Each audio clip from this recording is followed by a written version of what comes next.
जो हमारे पूर्वज लूटपीट कर आए थे वो ऊपर की तरफ गए और जो हमें सब कुछ दे गए हम नीचे की तरफ जा रहे हैं। कि पंजाबी कभी हाथ नहीं मिलाता, पंजाबी जो लगता है उसका तन मन और धन के साथ लगता है।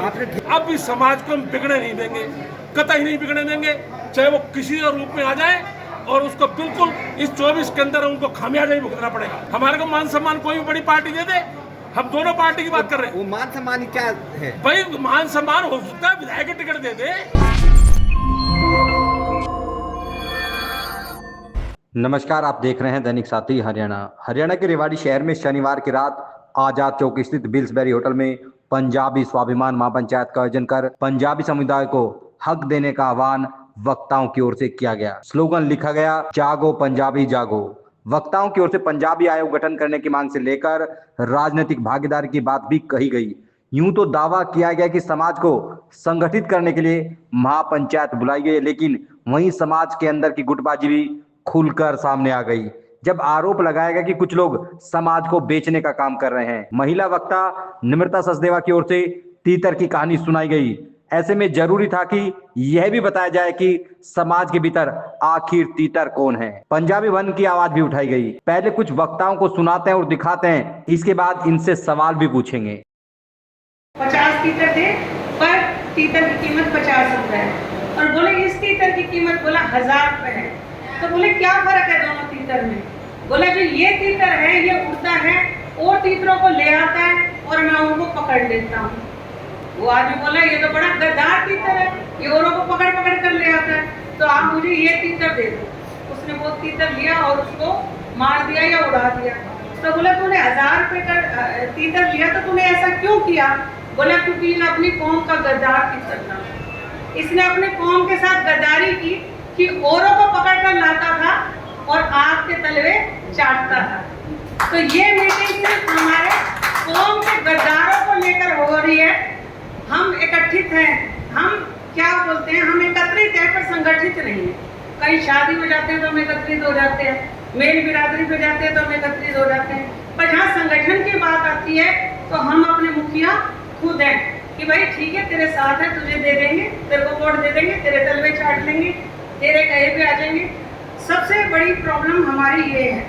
और औरों को हम देखते हैं, और बिरादरी वालों को अगर आप एक को पूछो ना कि भाई तू हमारे साथ है, तो कहते भाई सलाह करके बताऊंगा, सलाह करके बताऊंगा। यहाँ हमारी सलाह हम खुद हैं, हमें इसलिए कोई पूछता ही नहीं है। तो ये नो डाउट ये राजनीतिक मंच नहीं है, पर एकत्रित और संगठित होने में दोनों में हमें फर्क, हम ये एकत्रित हो चुके हैं पर हमें संगठित होना है मानसिक तौर पर। हमारे मतभेद हो सकते हैं पर हमें मनभेद नहीं रखना। हमारे पूर्वज आए पाकिस्तान से, आप देखो हमारे पास क्या था, कुछ नहीं था। उन्होंने मेहनत करके संगठित होकर कहाँ तक पहुँचे और आज हमारे बच्चे वापस नीचे की तरफ जा रहे हैं। जो हमारे पूर्वज लूटपीट कर आए थे वो ऊपर की तरफ गए और जो हमें सब कुछ दे गए हम नीचे की तरफ जा रहे हैं। हमारा सट्टा, अब देखो हम ब्याज पे पैसे ले रहे हैं। हम बिरादरी की समस्याओं की बात करने के लिए कभी इकट्ठे ही नहीं हुए कि हमारा समाज किस दिशा में जा रहा है। तो मैं तो ये कहूँगी कि हमें अपनी समाज की समस्याएं बतानी है कि हमारे समाज में क्या समस्याएं पनप चुकी हैं जो हमने दूर करनी है। इसके अलावा दूसरी कोई कंप्रोमाइज नहीं करनी किसी के साथ। जल्दी मैं आपको बता दूं, 11 आदमी की एक कमेटी बनाई जाएगी और 11 उनके अंदर हम तैयार करके, जैसे हमारे शहर के कोई भी आदमी हो, हमारी किसी से कोई पर्सनल दुश्मनी नहीं है। लोकसभा में अमृता बहन को सुन रहा था, लोग सिर्फ क्या करते हैं, वो चीटर वाली बात है, खुद अपना काम कराते हैं, अपना काम कराया, अपनी पर्ची कराई, अपना सिस्टम बनाया, आज करोड़पति बन गए, कलकपति बन गए, लेकिन पंजाबी समाज को 2024 के इलेक्शनों में बिगड़ने नहीं देंगे, बिगड़ने नहीं देंगे। सवाल अनेक हैं। जब कांग्रेस की ओर से पंजाबी समुदाय के राज बब्बर को गुरुग्राम लोकसभा से टिकट दिया गया तो ये लोग किस नेता के नारे लगा रहे थे? पार्टी फोरम से ऊपर उठकर क्यों एक साथ दिखाई नहीं दिए? वहीं दूसरी ओर अब सत्ताधारी भाजपा की ओर से भी रेवाड़ी भाजपा जिला अध्यक्ष का पद पंजाबी समुदाय की ही डॉक्टर वन्ना पोपली को दिया गया है। फिर नाराजगी कैसी? वहीं जब बात एकजुटता की थी तो समाज के अन्य प्रमुख लोगों को क्यों नहीं बुलाया गया? खैर छोड़िए, यदि ये सही मायनों में ही समाज को एकजुट करना चाहते हैं तो बेहतर शुरुआत तो कही ही जा सकती है। अब आपको इन्हीं तमाम सवालों के जवाब दिखाते हैं, आखिर इन लोगों ने क्या कहा। पंजाबी स्वाभिमान महापंचायत बुलाई थी, मकसद क्या था इसको आज बुलाने का? देखिए, पहले तो सभी मीडिया प्रभारी जो आए हुए हैं उनका धन्यवाद। मैं ये कहना चाहूँगा कि पंजाबी समाज को सिर्फ संगठित करने का जो आज मीटिंग थी, सिर्फ संगठित करने के लिए थी, ना कोई राजनीतिक पार्टी का विचार रखने की थी, सिर्फ संगठित करने के लिए थी, ताकि समाज एक हो और एक होकर एकता में बल होती। हमारा मेन मकसद यही था कि समाज इकट्ठा हो, एक मंच पर आए और जो समाज बिखरा हुआ है उनको इकट्ठा करना है। और अगर हम इकट्ठा करेंगे तो राजनीतिक पार्टियां भी हमारे पीछे पीछे घूमेंगी, हम राजनीतिक पार्टियों के पीछे नहीं घूमेंगे, या कोई और भी जो भी मकसद होगा, एकता में बल होता है, हमारे पीछे पीछे। ये था हमारा मकसद। एक अभी बात आ रही थी कि कुछ ठेकेदार समाज को बेच देते हैं, कुछ बहन जी निमृता जी कह रही थी, वो क्या आशय था जो आप कह रहे थे कि आपके समाज में से कौन लोग हैं, उनको बताइए आप। वो ऐसा था कि कई लोग होते हैं, मैं उनका नाम नहीं लेना चाहूँगा, आपको भी पता है कि समाज के अंदर सब तरह के लोग होते हैं। 36 बिरादरी में, किसी बिरादरी में भी चले जाओ, चाहे आप जाटों में चले जाओ, यादवों में चले जाओ और कास्ट में चले जाओ, सब तरह के लोग होते हैं। हमारा काम वो नहीं है, हमने सिर्फ समाज को इकट्ठा करना है और एक झंडे के नीचे बैठाना है, हमारा मकसद ये था। कोई अगर गलत काम करता है वो भुगतेगा, भगवान उसको सजा देगा। कुछ चेहरे यहाँ पर मौजूद नहीं है, हम भी देख रहे थे, काफ़ी संख्या में है, एक अच्छा इनिशिएटिव कहा जा सकता है, लेकिन काफ़ी चेहरे नहीं हैं, उसको किस तरह से देखते हैं? हमने सिर्फ आज 100 लोग बुलाए थे। हमने मंडे को एक मीटिंग दी थी पंजाबी धर्मशाला में कि पहले हम 100 लोगों को इकट्ठा करते हैं। हमने किसी ग्रुप पर मैसेज नहीं डाला, ना किसी के पास ये कहा कि भाई तुम आओ। हमने सिर्फ जिसके पास फ़ोन किया है वो ही आया। हमने 100 लोगों के पास फ़ोन किया है, आज 140 आदमी हाजिर हैं। बीजेपी की जिला अध्यक्ष बनाई गई आपके समाज से, जी। क्या उसका होना यहाँ पे जरूरी था, क्योंकि आपके समाज की बैठक थी? नहीं, हमने किसी के पास फ़ोन नहीं किया। जो हमारे आपने कार्यकारिणी क्यों नहीं किया, ये भी तो हम जानना चाहते हैं, आपने क्यों नहीं किया? समाज की नहीं है क्या? राजनीतिक हमने मंच नहीं बनाना था। राजनीतिक लोग और भी हैं हमारे समाज के अंदर। आप भी बीजेपी में हैं? आप मैं राजनीतिक खुद में? बीजेपी में हूँ, मैं मानता हूँ, मैं जिला अध्यक्ष हूँ व्यापारपुर कोष भारतीय जनता पार्टी का। लेकिन मैं आज राजनीतिक मंच के नाते नहीं आया, मैं अपने भाइयों के सामाजिक जो हमारा समाज है, जो हमारा पंजाबी समाज है, उसके मकसद से आया है कि संगठित हो। अच्छा, कुछ वक्ता राजनीतिक भागीदारी की बात कर रहे थे, वो क्या भागीदारी आप चाहते हैं कि रेवाड़ी में आपको मिले? देखो, हमारी 32,000 वोट है और जहाँ 32,000 वोट हो वो जितवा नहीं सकता तो हरवा भी सकता है। अगर एक समूह हो जाए, अगर हमारी पूछ ना हो, हमारे को मान सम्मान ना दिया जाए, तो 32,000 वोट एक साइड में डल जाए, उसकी जीत ना हो तो हम हरवा जरूर सकते हैं। तो विधानसभा चुनाव में क्या आप सोच रहे हैं, क्या चाहते हैं आप? नहीं, विधानसभा के अंदर ऐसा है, हमारे किसी भाई को टिकट दे दे, राजनीतिक पार्टी बड़ी, हम उसका पूरा समाज उसके साथ है।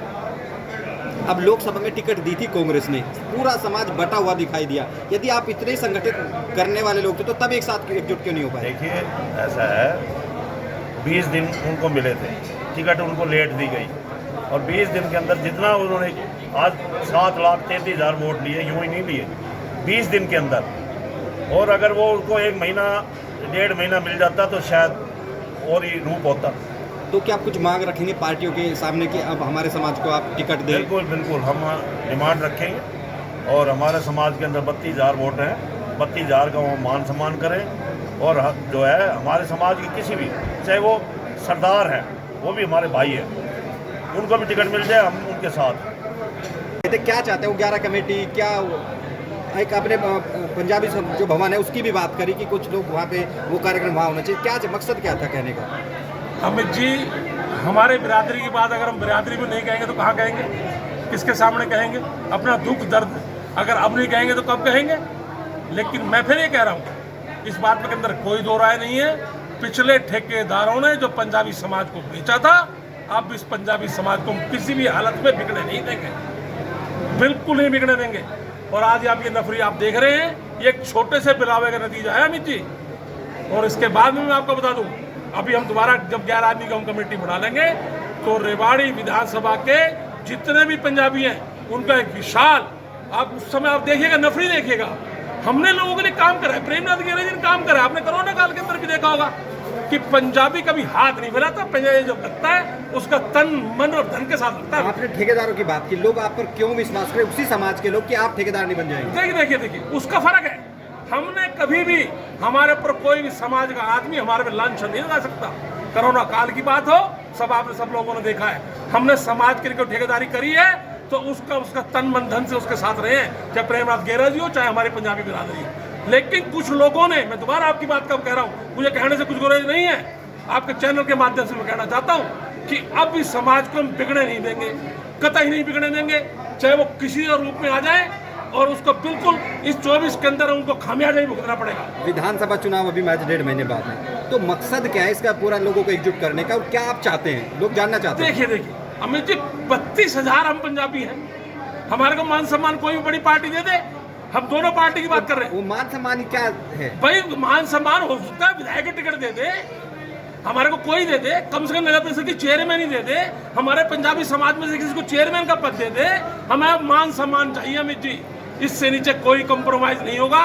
ये पंजाबी समाज अगर एकजुट होके खासकर उन ठेकेदारों को सबक जरूर सिखाएगा जिन्होंने हमको लूटा है और हमको ले जाकर एक ठेकेदार के वजह जाकर बेच दिया है। अब वो पंजाबी समाज बिल्कुल नहीं बिकेगा, एक जगह एकत्रित होगा अमित जी। अभी 11 लोगों की कमेटी की आप बात कर रहे हो, क्या करेगी और फर्दर क्या प्रोसेस रहेगा? देखिए, मैं आपको बता रहा हूँ, 11 आदमी की जो हमारी कमेटी बनेगी, उनके पास किसी भी पार्टी के लोग वो सिर्फ उन्हीं से बात करेंगे, कोई ठेकेदार नहीं बनेगा, हमारे 11 आदमी से बात करेंगे, कोर कमेटी डिसाइड करेगी किसका साथ देना है, कौन हमारे हक की बात कर सकता है, कौन पंजाबियों को आगे ले जा सकता है, ये डिसाइड करेंगे हमारे 11 आदमी। एक आदमी ठेकेदार को नहीं बनने देंगे भाई जी। क्या 11 आदमियों को ठेकेदार बना दिया जाएगा? 11 समाज के चुनिंदा को ठेकेदार बना दिया जाएगा, चुनिंदा को, ऐसे नहीं, समाज के गणमान्य लोग, जो सारे समाज के लोग आ बैठे, उनमें 11 चुनिंदा लोगों को ले जाएगा, करीब लोगों को साथ जोड़ा जाएगा, और वो जो फैसला करेंगे तन मन धन से, जहां उनका इशारा होगा वही इकट्ठा वोट डलेगा अमित जी, ये आपको बताएं। मेरा लास्ट क्वेश्चन, जब समाज को एकजुट करने की बात आती है तो जो विरोधी लोग हैं, तमाम कोई भी हो सकते हैं, जैसे आप ठेकेदार हो,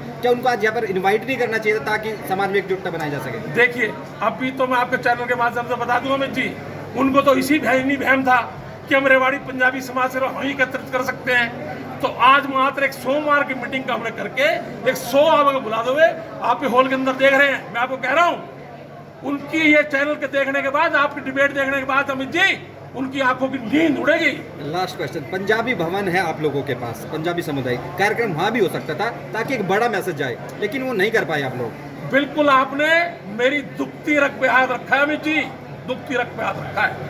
मैं आपको बताना चाहता हूँ, हम जितनी बार उस भवन को बुक कराने की बात करते हैं, पिछले इलेक्शन में भी, लोकसभा के इलेक्शन में भी, हम जब कोशिश की, हमने पंजाबी भवन को हमारे समाज के लोग करें, तो उसका एक चुनिंदा आदमी, जिसको मैं कहता हूँ समाज को बेचने का काम जिसने किया है, वो सारी डेटे पहले बुक करा देता है कि हमारा आज भी बुक है, हमारा कल भी बुक है, लेकिन अब आगे से बिल्कुल नहीं होगा, क्योंकि अब पंजाबी भवन के 2 महीने बाद इलेक्शन भी है अमित जी, और उसके मेंबर हैं हम, 51,000 के मेंबर हैं, मेरे घर के खुद के 2 मेंबर हैं, मैं और मेरी पत्नी, ऐसे अभिषेक शाम जी, और भी पंजाबी समाज, लेकिन अब बिगड़े नहीं देंगे। आपके चैनल के माध्यम से संदेश दे रहा हूँ, या तो सुधर जाए, पंजाबी समाज के लिए काम करना शुरू कर दे, सत्ता तो आने जानी चीज है अमित जी, सत्ता के वहम में ना रहे, जिस दिन सत्ता चली जाएगी, जब लोग उनको पूछेंगे नहीं अमित जी।